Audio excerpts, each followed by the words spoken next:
Hi, this is Russ. I'm with Fit to Score in Colleyville and Carrollton, Texas, and I'm here with Rob Burbick from Nike Golf. How you doing, Russ? I'm doing good. Great weather we have out here today for the tournament. So far, it's going to get a little steamy, but that's Texas. We're used to it. Interchangeable driver shafts. They must have made your life easier.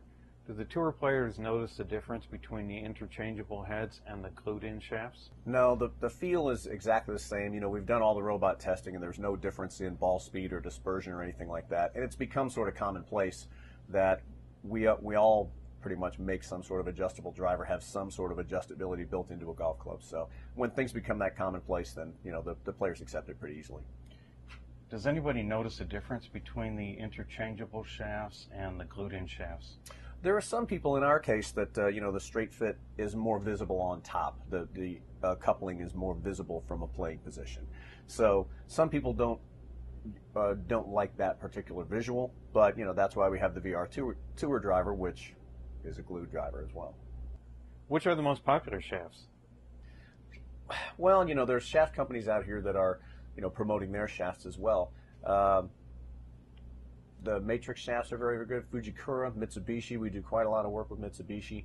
Aldila, all those high-end shafts is pretty much what our tour players are looking for out here. Are there some shafts that stand out as straighter or lower spin? Well, there's all different types of golf shafts out here. With all the shaft companies that we work with, you can find more spin, less spin, lower torque, higher torque. The most important thing to find, no matter who the player is exactly what shaft suits that player the best. Do these guys use the same shaft in their drivers and in their fairways? A lot of times they'll play the same model, but generally not the same weight. They're 60, 70 grams in most of their drivers these days, which is unusual. Tour players going that light. There are even lighter ones now that are in play out here on tour, which is that's changed since I've been out here. 70 grams used to be very, very light, and now there's 50-gram ones out there in a few bags. And what are they using in their fairways? Normally they'll use the same model, like Tiger, for instance, uses a Diamana in his driver, but he uses a heavier Diamana, a blue board, in his fairways. So probably the same family, so you're going to get a similarity of feel and a similarity of paint, a similarity of look. Whenever we think all the technology is used up, something like the compression channel shows up. Are you seeing a difference out here in the performance of the heads with the compression channel? Compression channel definitely makes a difference. Yeah. The reason that the compression channel was born, or one of the reasons, was the USGA changed the way that they measured the coefficient of restitution of a driver, the spring-like effect of the face. You used to only measure it in one spot, but due to the shape of the face and the different technology that are going on inside that club head, if you had the hottest possible spot right in the center of the face, you probably had someplace elsewhere on the face that was hotter. It was actually over the limit. And they rewrote the rules on that, correct. Now they measure in 9 different points across the club face. So in order to not violate in other areas of the club face, normally you have to slow the center down a little bit. So that's what compression channel does, is allow us to spread a little bit more heat all around the club face so that the center doesn't have to be quite as slow, and we can stay legal. You have Tom Stites, one of the great designers on the Nike staff. What kind of new products are we going to be looking at? Tom is a very, very creative thinker, and it's amazing the things that he comes up with. I really couldn't tell you what it's going to be. Our long-term research team, they have a group of products that they're working on pretty much at all times. Here's an idea around this. Here's an idea around this. It might be a new material. It might be a new face construction. It might be, all different types of things that they're working on. So once that gets to a certain point, then you decide, okay, this one's viable, or this one's going to be too expensive to manufacture, or boy, that's a really cool idea, but it's already patented by somebody else, or there's all different types of things going on in the golf business at all times. How long before a new product shows up at retailer are we going to see it here in a tour van? Well, we do quite a bit of testing, especially, we just had the Colonial tournament last week, and the Colonial's 8 miles from our research center, the Oven. So all the players that were in Colonial came over, and they hit some golf clubs that are as far as 2 years away, actually. We hear from time to time that the tour players are not using the same equipment that's available at retail. Is that true? Not really. The best way that I can describe that to you is it's kind of like a custom-made suit. What these guys have is exactly the same materials, exactly the same club heads, exactly the same things that you can buy at retail. However, our guys might come in and straighten up a leading edge, or put a dot on top of a putter where the retail one has a line, just because it's what that player prefers. So it's like taking exactly the same cloth for a medium end suit and turning it into a very, very high-end custom-made suit. Well, thank you. Yeah, we're in the tour van with Rob Burbick, who's been on the road out here for 19 years? 14. Oh, 14. I exaggerated. I always do a little bit. And then your back trail is Mizuno and then Nike. How long with Nike? 9 years at Nike. 9 years. All in the tour van? Yeah. Working with our PGA Tour players in some form. I started out driving the PGA Tour van full time, so that means about 300 days a year in a hotel. Oh, wow. That's when I first started out, and then we hired a new van driver, and I was able to start flying back and forth to the events and working at the oven on Thursdays and Fridays, and on weeks when I'm not out at an event. So what do you do at the oven? Well, I work with our engineers to bring back feedback from our players. If they're saying, I'd like to be able to hit this type of shot, or this goes a little too high, or this goes a little too low, to hopefully incorporate their feedback into our future products. So it's mainly a future product planning project. So how often do the tour caddies or players come into the van to ask for your opinion? Products like a club fitting question. How often do they do that? People are people. All the players are different. There are certain guys that I've worked with for a very, very long time. So if they're kind of struggling with their driver, they might come in and say, I just want to hit something different. Make me up 3 or 4 different drivers. Some of them are very specific. These guys are just like your regular foursome, where they're going to go out there and play golf with somebody and say, hey, man, I hit this golf shaft today. Can you make me up a driver like that with my specs? Yeah. So are they handing their own clubs back and forth also to test them? Does that ever happen? You mean one of our guys hitting somebody other? Absolutely. Absolutely. Hey, let me see that thing. They're consumers just like anybody else, like the regular foursome you play with. But how do you choose what shaft to give them? Just kind of intuition, or is it? Well, there's so many good golf shafts on the market now. And I mean, every company talks about tip stiff this, or low spin this, or high launch that. Pretty much every shaft company is making some driver that's going to fit. Yeah. Pretty much any of these players. Sometimes it's feel. Sometimes it's reputation or confidence, or sometimes they hit their buddies. Got the buddy. Even on tour, they hit their buddies. Absolutely. So, we work a lot with Mitsubishi at Nike. They do all of our stock shafts in our products, and they make an extremely high quality golf shaft. Yeah, so we know that. We've been checking them out with our Science EI curves, so it's pretty good. Yeah. Out of all the Nike athletes, which one is the most interested in his equipment? Do you have any that you would call geeks? Not to their face, maybe.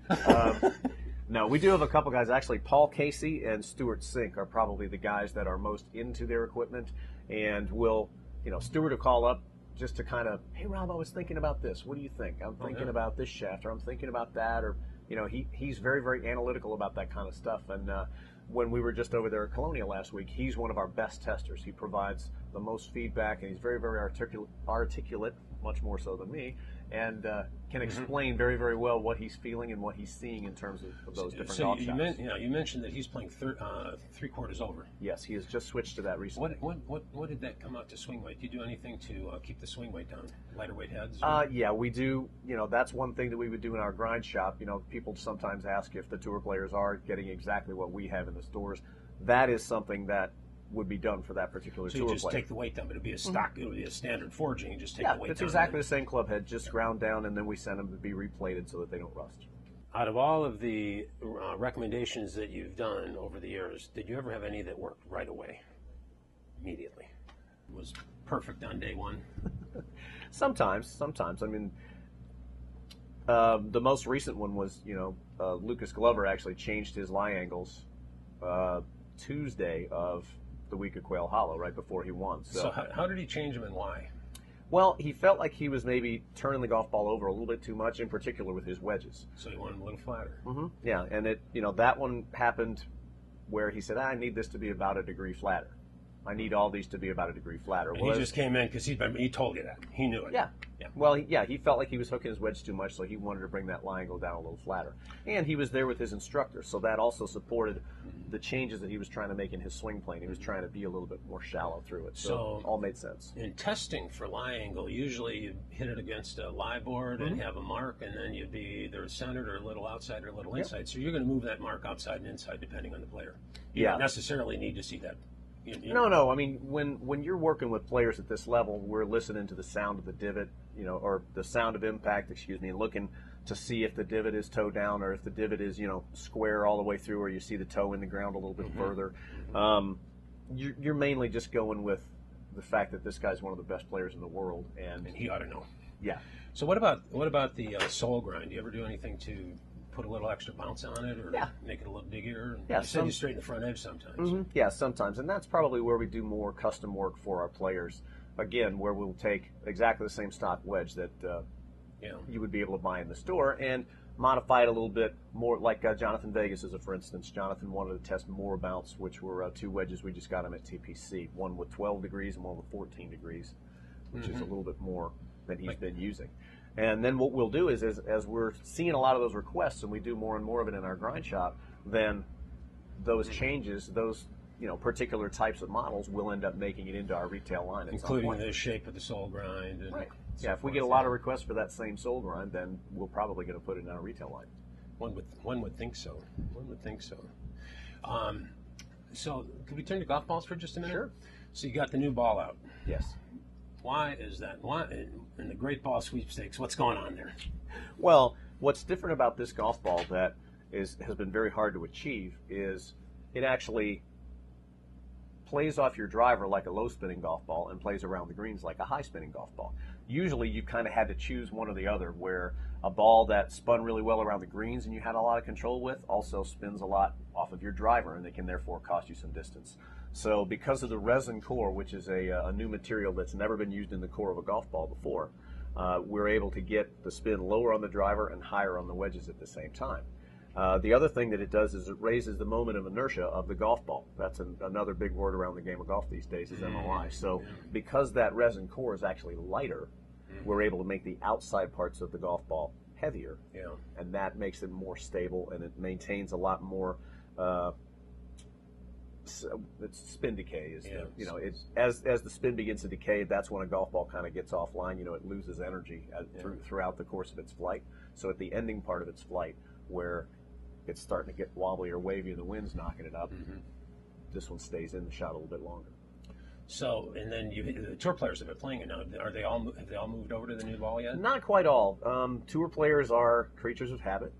They tend to like to dance with what brung them, and so we've had several guys. Jonathan Vegas came out and won right out of the box with his old golf ball. So he stayed with his old golf ball through the Masters.